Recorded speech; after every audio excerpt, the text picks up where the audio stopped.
Hey, what's up, what's up, what's up, what's up? Gracious good morning to you good people. It's your girl KB. You know what I do, and you know why I do it. It is Friday morning, September 19th, and it's 2:47 in the a.m. If I look a little different this morning, it's because I'm using a different camera, because I forgot to charge my phone. And if I'm speaking a little different, it's because I discovered sugar-free Jolly Ranchers. And as most of you know, I'm diabetic, so yeah, and I'm cursed with a sweet tooth. So sugar-free Jolly Ranchers. But let me put a caveat on that because I'm loving them, but I'm not fully endorsing them because the sweetener that it does have, chemicals. It's a chemical compound.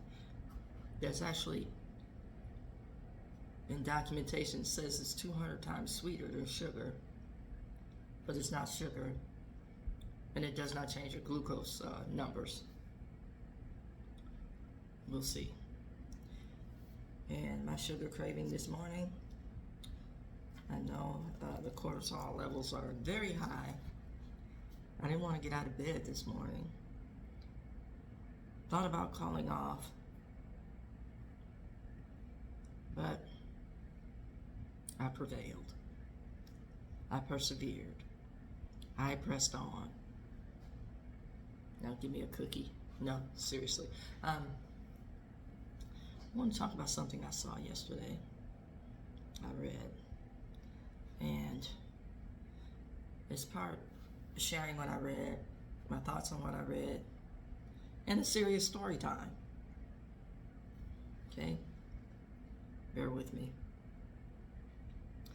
There's this lady that's on the net, and when she tells a story, she breaks into, I want to say, a form of patois. It's a long time ago. And then she goes into, English as we're used to hearing it, but the patois makes the story just that much more interesting. I have to say that. Thanks for that, sis. Anywho, maybe I'll go down in TikTok history as the black person that says anywho. Okay, let me get back to the story. What I read yesterday was a meme that said, when you enter into a relationship or any kind of connection with a narcissist, it's usually everybody that comes in contact with that person that needs therapy, and the narcissist just goes on their merry way. Here's where my story time comes in. That is so freaking true. And you know what I really want to say?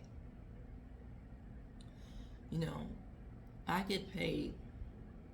My paid profession is a counselor. And what that entails is astute observation, listening, and I want to say case management in the context of having abundant resources for referral. Now, not a medical professional, but I do have to have some training in, medical knowledge. It is required to have components of ethics and, like I said, the medical information comes in the terms or in the parameters of pharmacology and physiological responses. Okay, so if I take this drug, XYZ will happen. And presenting that in a way that a person who is addicted can understand and appreciate it. All that being said, you know,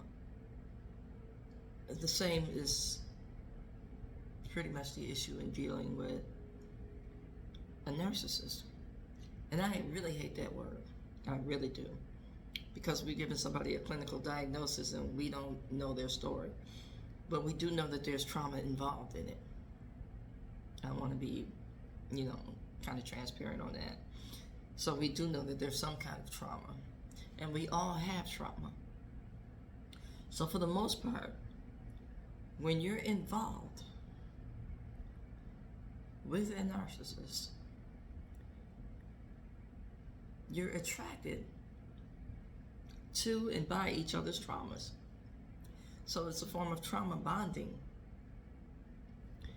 And now some people respond to the trauma differently. There's some people who are angry, bitter, which would be me. I'm not negative,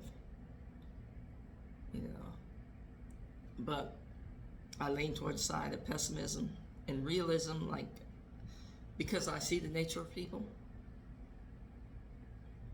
That doesn't divorce me from my compassion or empathy, because I see the people who are damaged by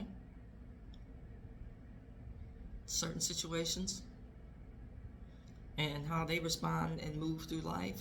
See all that. A lot of times I don't speak on it, but I'm full aware of it because it comes across in their presentation. Now, when you're dealing with a narcissist, they are not rooted in the real. Remember how Mr. Rogers had the land of make-believe? Narcissist has this image. Again, as we all do. Now, some people aren't acting in their image or acting as if. They just are. But the narcissist knows that there's something missing. And they see what they want to be, and for whatever reasons can't. So they create this image. And they do anything and everything, say anything and everything, to maintain the image of who they want to be. Now, when the reality strikes that they can't live up to how they presented themselves to people, they tear down the town that they built, so to speak. And that's on a mental and emotional, physical, spiritual level. I want you to really think about what I'm saying to you. And not too long ago, I had that experience where the math wasn't mathing for me. And saw all the red flags. I have to say that I saw all the red flags. I had conversations with the people who are super close to me, who know my heart.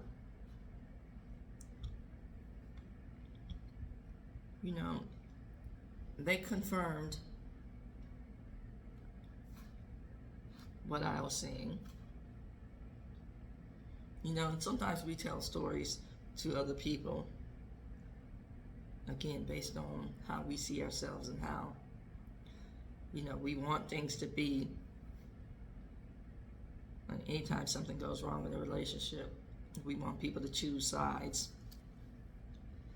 I'm not that person. I'm the person that comes in announcing my faults and frailties and where I messed up. I'm brutally honest about me, so I expect people to be brutally honest to me and with me. So, again, the math wasn't mathing, saw all the red flags. Stupid me. Seeing those red flags, I thought they were banners at a circus. Or I presented them as such. Yay, I'm in the celebration. Till I wasn't.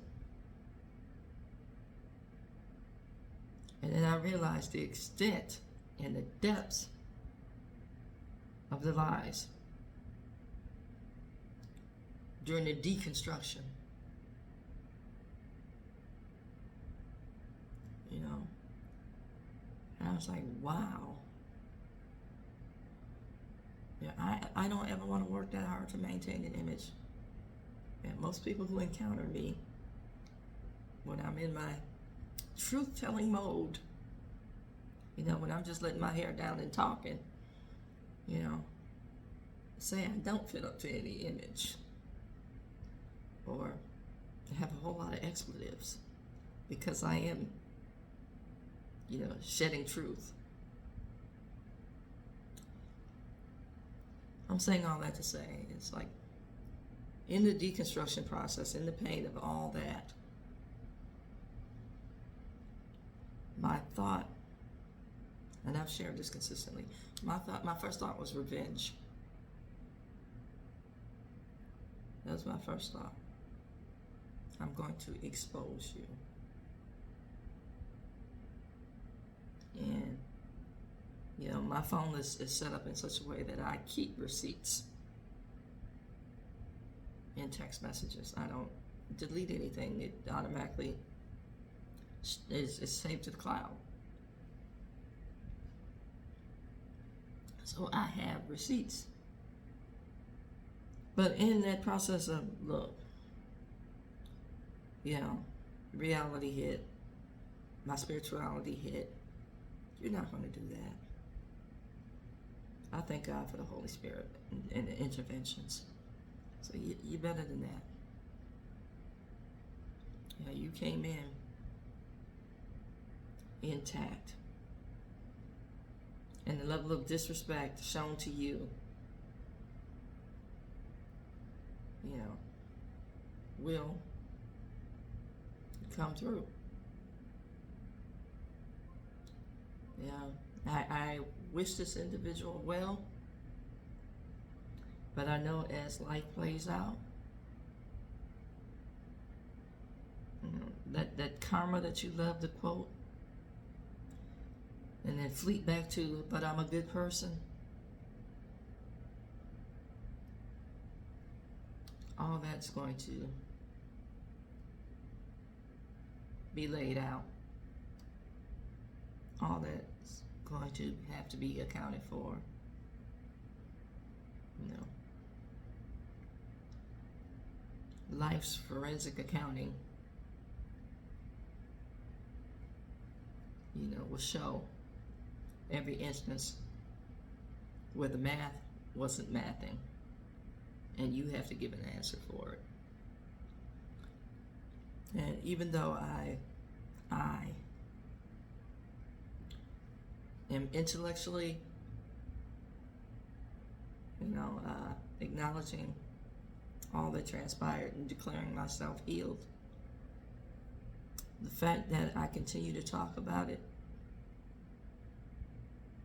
shows that the scars are deep. But I want to keep talking about it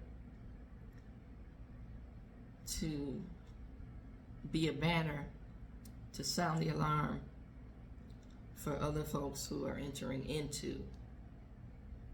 Keep your head up and don't let the actions of others tell you you are of no value. That part.